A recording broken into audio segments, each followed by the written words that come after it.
A mí me enamoró Caracas. En ese sentido, pues yo soy muy caraqueño. Y de esos íconos que me impresionaron en este paisaje urbano, que caminaba y estaba descubriéndolo, estaba la quinta, la famosa quinta esa en Bellomonte, en Colina de Bellomonte, esa volada, Ajá.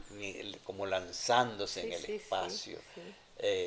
Y eso hago conexiones con esa quinta y uno de mis artistas muy admirados, porque lo considero como, eh, yo diría como donde más se concentra las consideraciones sobre lo que es el performance.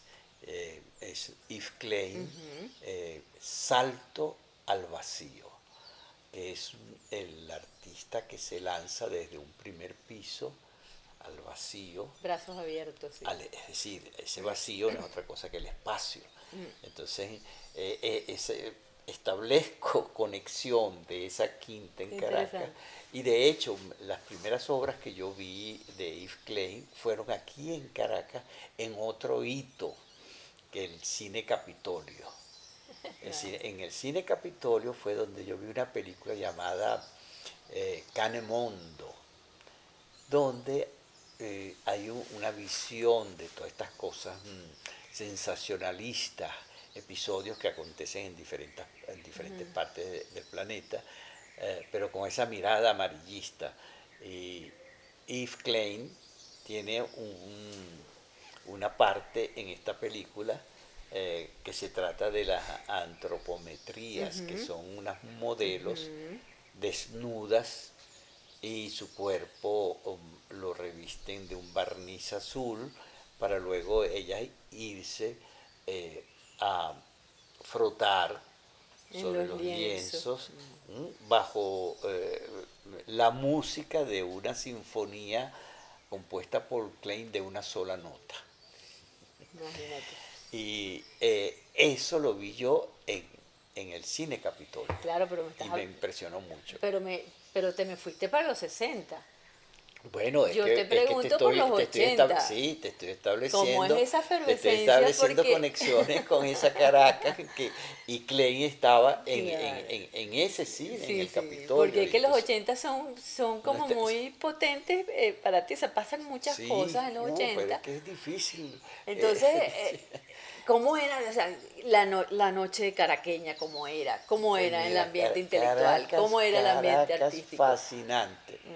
Se intensificó mi amor hacia ella y bueno, que creo que en la actualidad los jóvenes no tienen idea de esa Caracas, una Caracas que tenía su noche, una noche muy atractiva, y utilizamos el término de los españoles, la movida caraqueña, no le envidiaba a otros, sobre todo porque yo venía de Europa y venía de Londres además, entonces tenía referencias como para apreciar, y de hecho la aprecié hasta el presente a Caracas, a pesar de los cambios que se han producido y todo lo que estamos viviendo en la actualidad, sigo apegado a Caracas porque tengo vivencias Claro.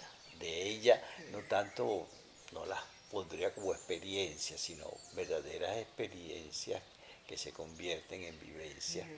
Y Caracas me da esa posibilidad y yo estoy desarrollando un trabajo muy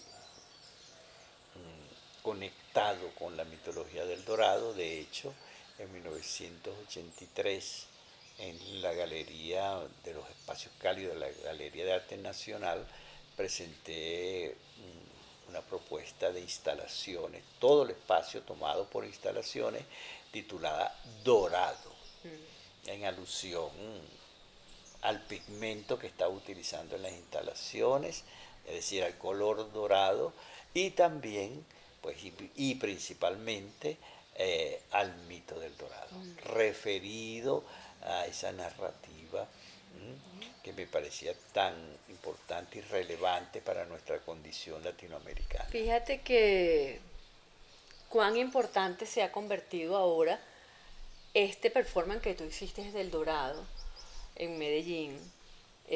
Tanto que, bueno, ahora en la actualidad, en la Fundación PROA, en America Society, hay exposiciones, o han habido, o están siendo ahorita, se están desarrollando exposiciones con el tema del dorado y en donde tú, con tu performance de Nubes para Colombia, eres parte fundamental de esas exposiciones.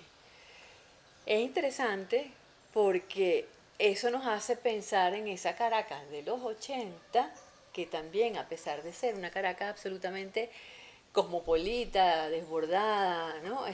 Como frenética, es muy censuradora, porque ahí sucede que se te es censurado por tu trabajo en la escuela, eh, en, en, en, en la Cristóbal Roa, se te censura como profesor porque haces acciones desnudo, no sé qué, y voy a leer, porque a mí, revisando esto, me causó mucha gracia el texto del expediente donde se te cancela como profesor o se te retira, ¿no? Se te hace una investigación por acciones inmorales y no sé qué, simplemente porque tú enseñas performance a los muchachos a hacer performance, ¿no? A trabajar con su cuerpo.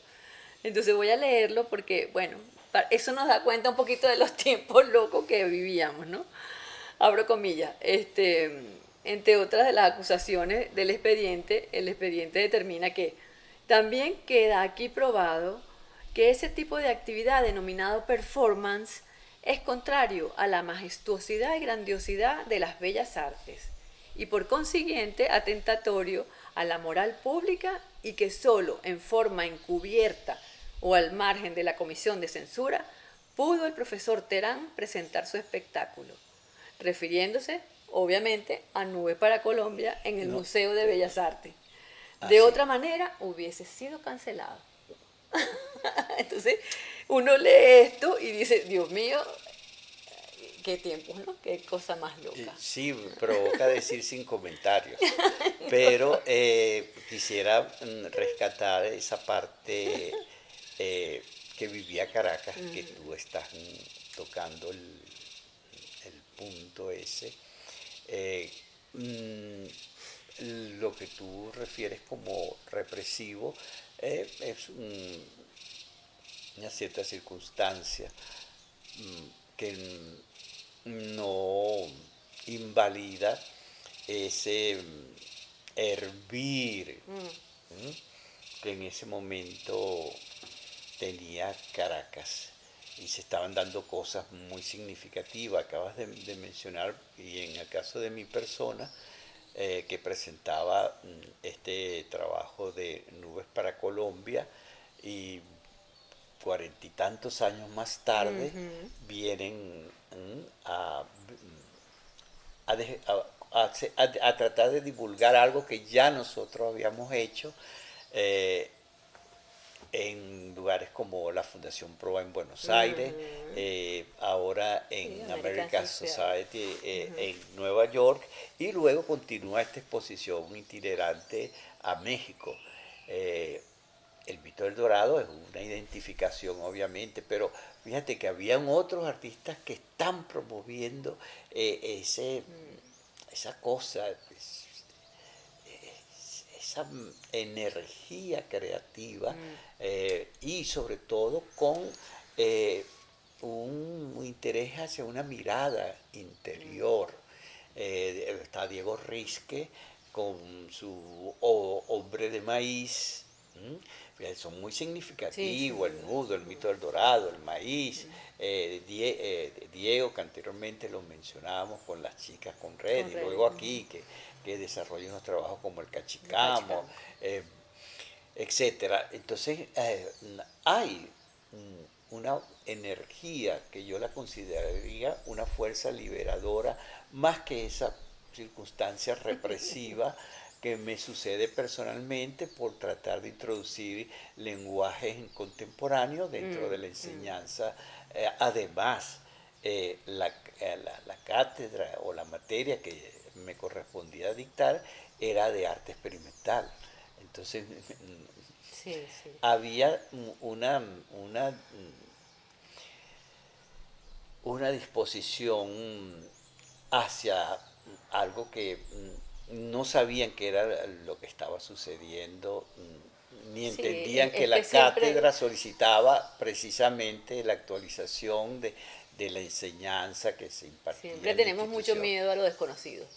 Y siempre las instituciones Sí, hubo gubernamentales una tienen, nota de oscurantismo sin tienen mucho duda allí. miedo a lo que no conocen. Y generalmente, pues bueno, ya sabemos que las instituciones gubernamentales no conocen muchas cosas. Este, es también los 80 la época del Taller Metropolitano de Artes Visuales, Pedro. Sí, Coméntame del taller. bueno, mira, ya desde principios de los 80 eh, tuve interés en que como agente de cambio, que se produjera un espacio para esos nuevos lenguajes que estaban surgiendo en Caracas, pero que no contaban con un espacio físico donde presentarse. Entonces yo hice a Fundarte en ese momento una propuesta para un espacio físico. Eh, ya antes de Fundarte lo había tratado de lograr por otras vías y eso cristalizó con la creación del espacio alterno de la Galería de Arte Nacional, donde yo mismo me Interesante. presenté con Dorado, una de las primeras exposiciones dedicada completamente a las instalaciones.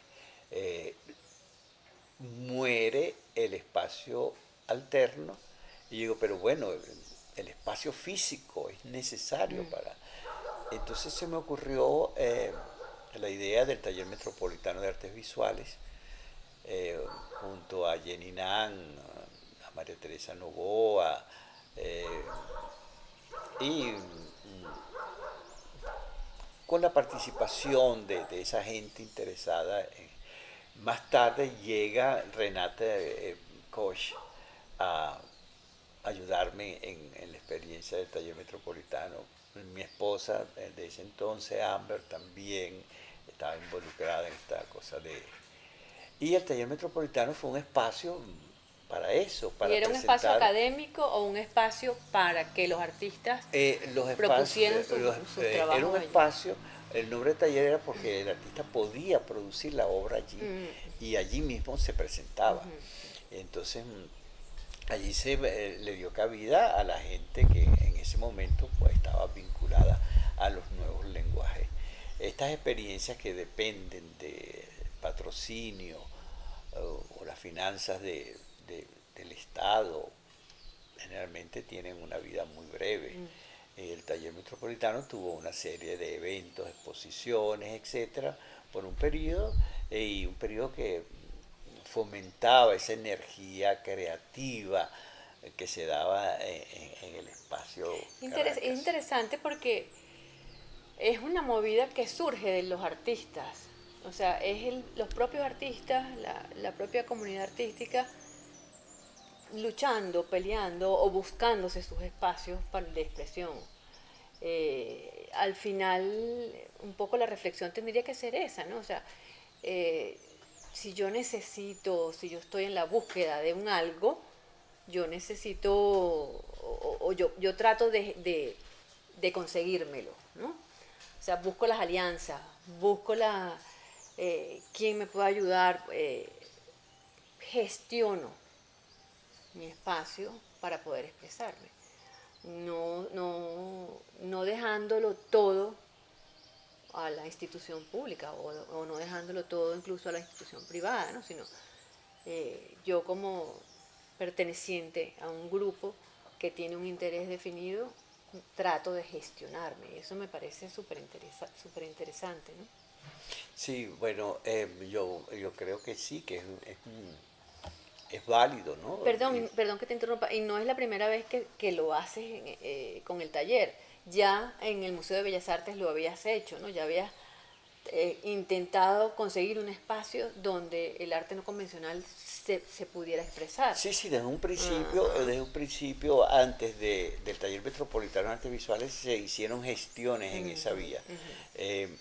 Eh, sí, bueno, es es un poco difícil, porque no se trata aquí de, o no se trataba de un aspecto venal comercial, vamos a ser más Ujú, ujú. eh, preciso, eh, del trabajo, sino darle relevancia por el contenido de las propuestas, contenido novedoso de esos Ujú. trabajos, la ruptura que significaban, la renovación de los lenguajes en ese caso. Entonces, esto es un precio que se paga Mm. y generalmente tenemos que ser los mismos artistas los que gestionamos esos espacios para la Pero creo que en divulgación. términos generales, y como colectivos me refiero, deberíamos ser nosotros mismos, los propios ciudadanos, un poco obviamente, o mucho quizás, quienes impulsemos, ¿no? A la toma de decisiones a las instituciones que les corresponden, a apoyarnos como ciudadanos. En el área de los artistas, pues creo que, bueno, que el trabajo lo hiciste muy bien. Muchas gracias. Lo hiciste bien, claro, y sembró, ha hecho camino, o sea, ha sembrado la huella, ¿no? Se ha dejado la marca allí.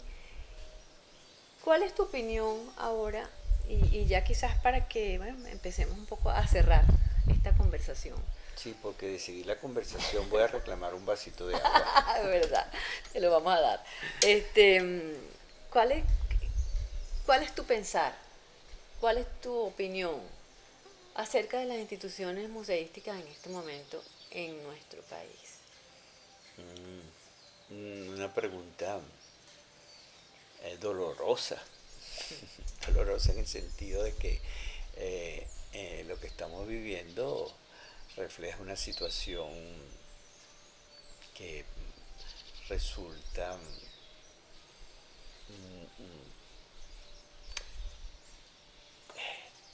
teníamos la idea y sobre todo porque se habían construido toda una red de museos en el país, y había una profesionalización por parte del personal de esas instituciones, una programación, una colección, eh, sin hacer enumeraciones, mencionemos el Museo de Arte Contemporáneo que dirigió Sofía Inver, eh, eran logros, avances que en ningún momento me vino a mí a la cabeza de que podían detenerse, todo lo contrario, que irían, éramos punteros en ese entonces en cuanto a esa situación en Latinoamérica. Eh, la actualidad significa la mutilación de ese hermoso proyecto, desarrollo que cultural, artísticamente se venía dando en el Desarrollando. país. Eh, la situación actual es deplorable. Hay unas cosas que yo no comparto porque eh, no creo que se deba en estas condiciones colaborar ante semejante cosas que están aconteciendo. Mm. Y eh, es bien doloroso esto. Y gracias a la participación eh, del sector privado, eh, podemos y complace esa parte, complace sobremanera, eh, darle continuidad a la actividad cultural y artística Ujú, que tenemos en la actualidad. ujú. Eh, hay un contraste definitivo Sin duda. entre la muerte de los espacios que le pertenecen al, o sea, tú el ciudadano, ¿m? Y donde es necesario para su educación. El arte es una enseñanza y esa enseñanza no la están Sí, sí. presentando en la actualidad estas instituciones y ha sido tomado por el sector privado, como te señalaba anteriormente, y eso me parece un gran logro, eh, pero no sustituye y no se da abasto el sector Y tampoco es su privado, responsabilidad. ni tampoco es su Sí, sí, responsabilidad. eh, pero afortunadamente está están, aconteciendo, sí, sin duda. y sin duda hay que reconocerle eso. Bueno, Pedro, maestro Pedro Terán, ha sido de verdad un placer esta conversación, este recorrido por tu trabajo, celebrar, poder acompañar estos 60 años de carrera artística. Y bueno, yo creo que tienes que darnos ahí la receta de cómo haces para mantenerte tan joven Ah, carajo. y para que los años no se noten. Bueno, yo diría que la manera es vivir lleno de proyectos, Eso es. de estar pensando cosas, Que- de no, como decimos coloquialmente, no achantarse. Eso es, ¿Mm? eso es. Y yo creo que la energía llama a la energía. Entonces, de todas maneras, le agradezco el piropo y ha Muchas sido gracias, para Pedro. mí un verdadero placer.